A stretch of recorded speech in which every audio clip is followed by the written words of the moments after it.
dialogando con el padre Raúl Sánchez. Bien,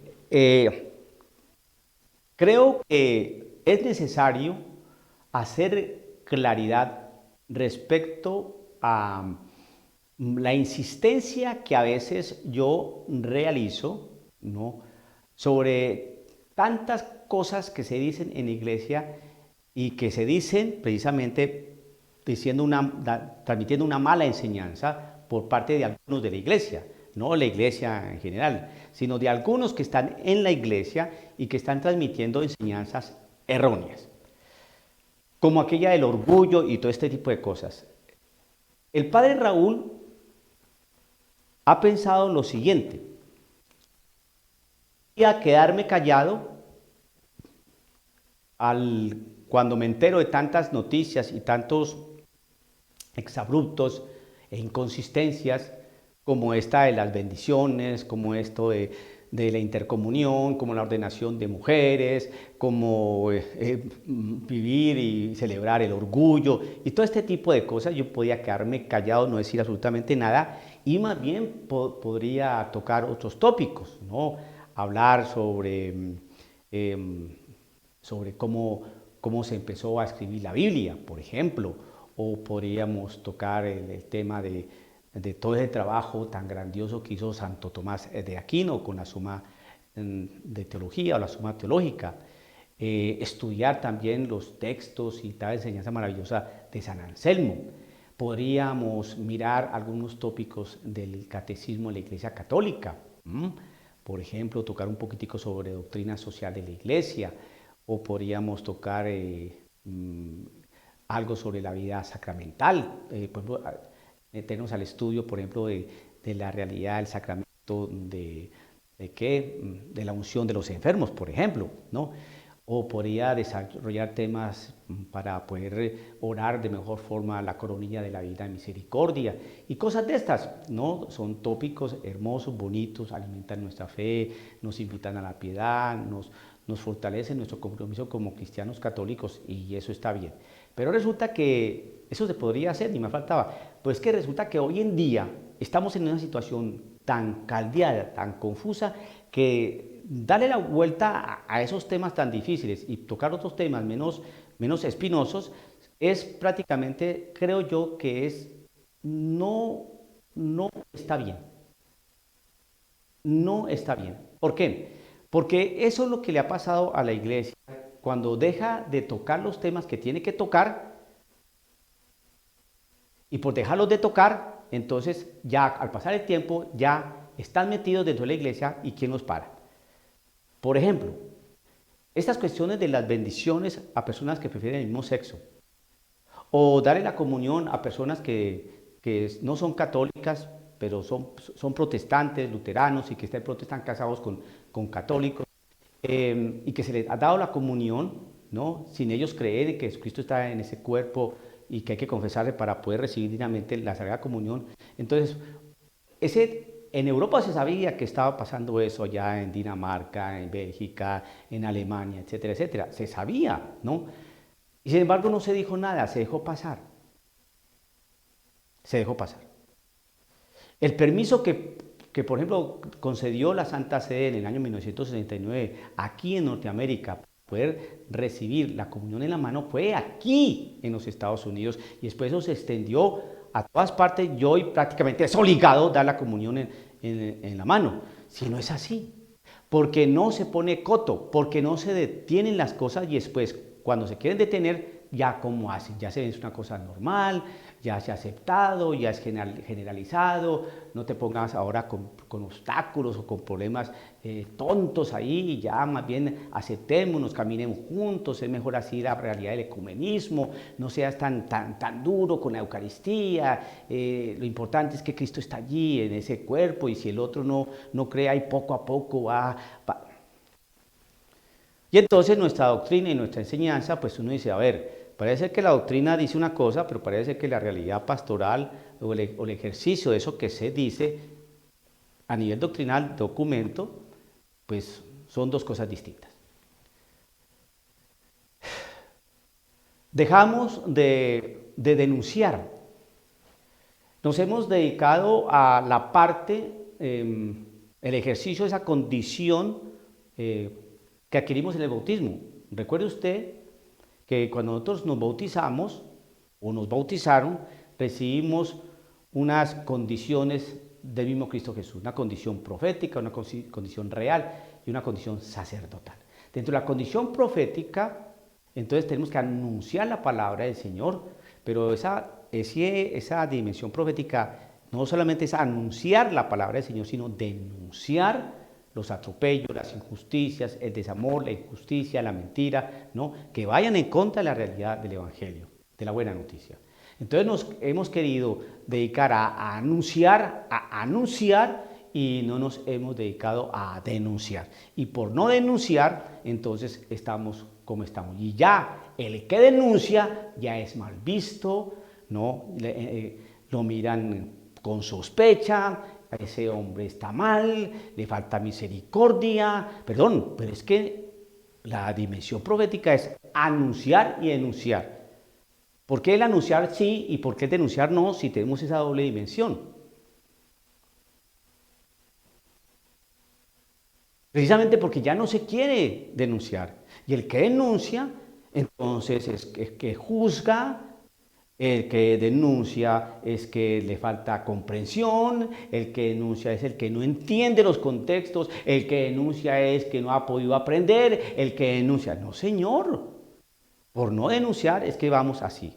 Ahora, después del Concilio Vaticano II, cuando estamos tratando de desarrollar la realidad del ecumenismo sano, es decir, de que aquellos hermanos protestantes nuestros que se abandonaron la Iglesia Católica por muchas razones, entonces a través de ese diálogo fraterno, pues decirles, vuelvan a la casa, mire que la situación es esta, tal vez pasó esto, caminemos juntos, mire esto, dialoguemos, oremos y que se acercaran. Pero no ha sido así, al contrario, en Europa ya no les importa el ecumenismo, es todo lo mismo, dicen ellos, por eso toman café juntos, ¿no? Y invitan a un luterano a que celebre con el obispo católico, pues, no importa, es todo lo mismo.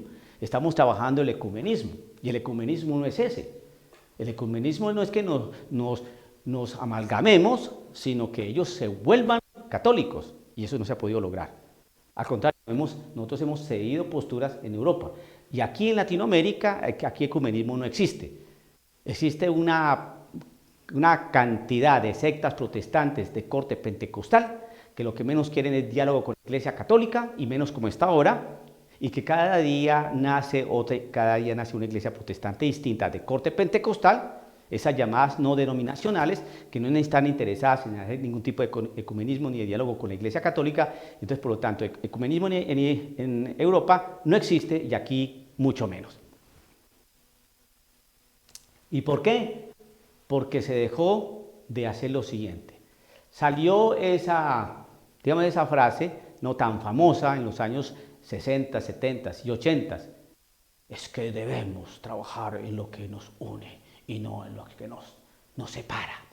No, señor, es un error tremendo. Se tuvo que haber tratado y trabajar en las cosas que nos separan, porque ahí es donde está el problema. Ahí es donde está el problema. Y por no tratar donde está el problema, donde está el cáncer, entonces estamos viviendo esto.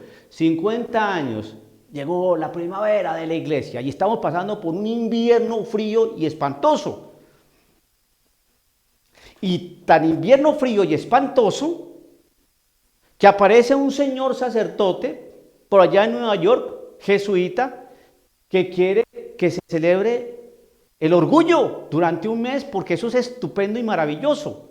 Y entonces si no se pone coto a esa expresión, mire, no solamente se va a celebrar el orgullo, sino se va a celebrar la alegría de no sé qué cosa, y se va a celebrar el festival si de cuando, porque no se pone coto y no se pone obstáculo y se ponen las cortapisas una vez.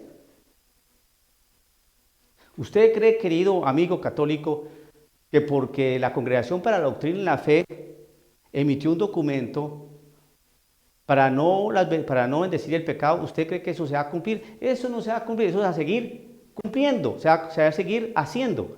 La prueba está que cuando se emitió el documento de que no, ¿qué hicieron? El 10 de mayo, sí, y sí vamos a hacer, ¿y qué?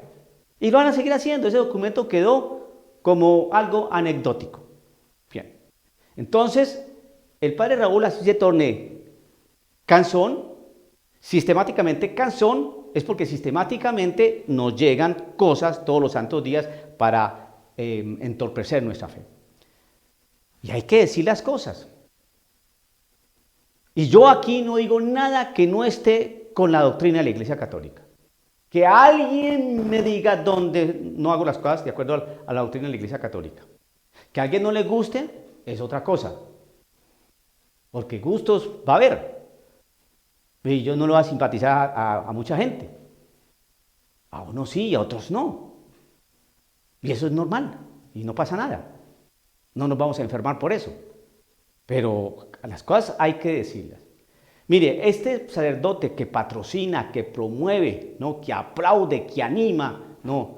El orgullo, uno dice, espérese hermano, ¿por qué? Este hombre dice que si vamos al libro del Levítico, encontramos unas leyes que prácticamente hoy no operan. Y tiene toda la razón.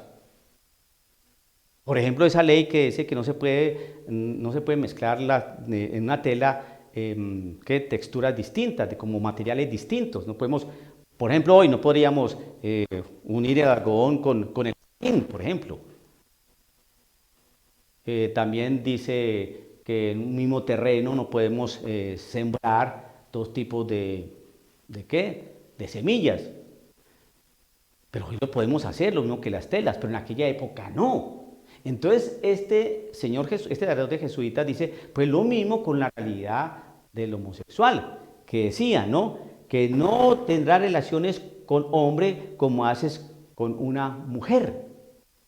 Entonces, eran leyes que están en el Levítico y que obviamente están dentro de un contexto cultural, un contexto poblacional, un contexto histórico, que al pasar el tiempo, pues eso ya no opera. Y efectivamente algunas leyes de esas ya no operan, pero otras sí siguen operando. Porque hay unas realidades de orden moral, de leyes morales, y otras realidades de leyes más bien culturales. Entonces, las leyes morales y las leyes, digamos, culturales o leyes para una mejor forma de vivir, ¿no? Unas leyes políticas o unas leyes religiosas, no son lo mismo. Y entonces hace este sacerdote James Martin hace un revoltillo impresionante. Entonces, así como hoy no es válido esa ley que decía que no se puede confeccionar una prenda de vestir con diferente material, pues eso valía para aquella época, pero hoy es distinto. Lo mismo, en aquella época se decía, no te acostarás con varón como te acuestas con mujer, pues lo mismo hoy, las cosas son distintas. Y se le dice a este sacerdote James Martin, no confunda una ley moral con una ley religiosa o una ley de impureza, por Dios. Entonces, si es así, entonces vamos a seguir la manera de pensar de este sacerdote. En el Levítico 18, capítulo 18, verso 22 dice, no tendrás relaciones con hombre como lo haces con una mujer. ¿Qué significa eso? No te vas a acostar con otro varón, punto. Pero James Martin dice que el Levítico pues, fue escrito hace mucho tiempo y que no se puede mirar esa ley, ¿no? Hoy como se miraba en aquella época. Por lo tanto, ¿por qué no hombre con hombre? El Levítico 18, 7 dice lo siguiente, no tendrás relaciones con tu padre ni con tu madre. Entonces, según este hombre, este sacerdote James Martin, pues como es el Levítico, que fue en el Levítico, donde nos dice esta ley, no tendrás relaciones con tu padre ni con tu madre, pues hoy esa ley tiene que mirarse de una manera distinta. Es decir, te puedes acostar tú con tu madre y con tu padre. ¿Así? No, por favor. ¿Por qué sí? El 18:22 sí. Y el 18:7, ese no, bueno, con tu madre y con tu padre tampoco exageremos. Y entonces, ¿por qué sí aceptas la ley del Levítico? Porque es el mismo Levítico en el mismo capítulo 18, lo que pasa es que el verso 1 es el 22, no te acostarás con un hombre como te acuestas con mujer, es decir, acuéstate con un hombre, hoy. En esa época no, porque era el Levítico, pero esas cosas ya han cambiado. Pero en aquella época también se decía, no tendrás relaciones con tu padre ni con tu madre, pero en el Levítico, pero hoy lo puedes hacer. No, ¿ve? Entonces es selectivo en la ley. En el Levítico 18:9 dice, no tendrás relaciones con tu hermana. En el Levítico, pero es una realidad distinta, contextual, cultural, histórica, hace de 3.000 años. No, hoy se mira distinto, porque hoy la ley no se puede mirar como en aquella época. ¿No? Entonces, ¿qué? Entonces, ¿nos podemos acostar con nuestra hermana? Por favor, sacerdote. Levítico 17:10, no comerás sangre. Era una ley de aquella época. Esa, por ejemplo, hoy no vale. Nosotros comemos morcilla y no pasa nada. Levítico 15:3 dice, impureza por algún derrame de sangre. Ese tampoco se cumple hoy. Eran leyes religiosas, otras son leyes morales. Es decir, cuando una mujer que le venía su menstruación, o algún hombre que tenía alguna hemorragia por alguna parte de su cuerpo, pues quedaban como relegados, no se podían meter con la gente, determinados días nadie los podía tocar, etcétera, etcétera. Y eso ya, hoy ya no vale, pero en aquella época sí. Entonces hay que hacer una gran diferencia entre cuáles son las leyes morales, cuáles son las leyes religiosas, cuáles son las leyes políticas que están dentro del libro del Levítico. Y si entonces James Martin dice que en el Levítico se dice, ¿no?, que no te acostarás con mujer como lo haces con hombre, pues es una ley arcaica, una ley antigua, una ley del Levítico, así como esa ley que decía que no se puede confeccionar una prenda con dos telas distintas. No es lo mismo. Aprenda a distinguir cuáles son las leyes morales, las leyes políticas, las leyes religiosas. Y las leyes morales siempre se han mantenido. Es así, permanecieron. No matarás, no mentirás, no robarás, no engañarás, no fornicarás, no te acostarás con un hombre como lo haces con una mujer, no te acostarás con tu hermana, no te acostarás con tu padre ni con tu madre. Esas son leyes morales y eso que se dijo en el Levítico son las que se siguen cumpliendo hoy. Pero que no mezclen las leyes morales con las religiosas, con las políticas, etcétera. Porque no está bien. Si yo no digo este tipo de cosas, entonces la gente dice, es verdad, en el Levítico decía una serie de cosas que no tienen hoy sentido. Pues lo mismo entonces la realidad de las personas que prefieren el mismo sexo. En aquella época, hoy se puede mirar distinto. Sí, no fregues. Entonces usted ya aprendió que una cosa son, en el Levítico hay leyes religiosas, hay leyes políticas, hay leyes morales. Pero James Martin hace una mezcolanza espantosa. Entonces, para derribar el andamio donde está parado diciendo este tipo de barbaridades, entonces uno le dice, a ver, si el Levítico, la ley del Levítico, por ejemplo en el capítulo 18, verso 22, donde dice no tendrás relaciones con hombre como lo haces con mujer, porque es una ley arcaica, porque es de Levítico, un contexto cultural, un contexto educacional, un contexto histórico distinto, que se debe mirar hoy de una manera totalmente distinta en este siglo XXI. Entonces, ok, listo. Y entonces, ¿qué hacemos con esta norma, que es del mismo capítulo 18, verso 7? No tendrás relaciones con tu padre ni con tu madre. Esa también, entonces, ¿qué hacemos con ella? Esa tampoco la cumplimos porque esa es del Levítico, un contexto cultural distinto, una realidad educacional distinta, 3.000 años, hace como 3.000 años esta ley que hoy no operan. Entonces, ¿qué? ¿Los hijos se pueden acostar con su papá y con su mamá? No. Ni vale para lo uno, es tener relaciones con personas del mismo sexo, ni vale para tener relaciones con su papá y con su mamá. Una cosa son las leyes morales, las leyes religiosas, las leyes políticas. No nos dejemos engañar. Y esa cuestión del orgullo es una cuestión que no tiene ningún tipo de sentido y que es en contra de aquellas personas que están siendo engañadas por este líder religioso, que tienen esa condición y que en lugar de invitarlas al amor y a la acogida de Dios, que tiene Dios para con ellos, para que arrepintiéndose de su situación se incorporen de mejor forma a la iglesia, se sientan acompañados, no que se sientan excluidos ni esas cuestiones, pero que sí se sientan sanados en su interior, que vean un Cristo que los ama, ¿no? Con su propia condición, pero que los invita al cambio, a la conversión, para que tengan un corazón en paz. Promover estas situaciones de orgullo, eso es prácticamente algo que uno dice definitivamente en la iglesia sí, prácticamente está bailando el demonio. Dialogando con el padre Raúl Sánchez.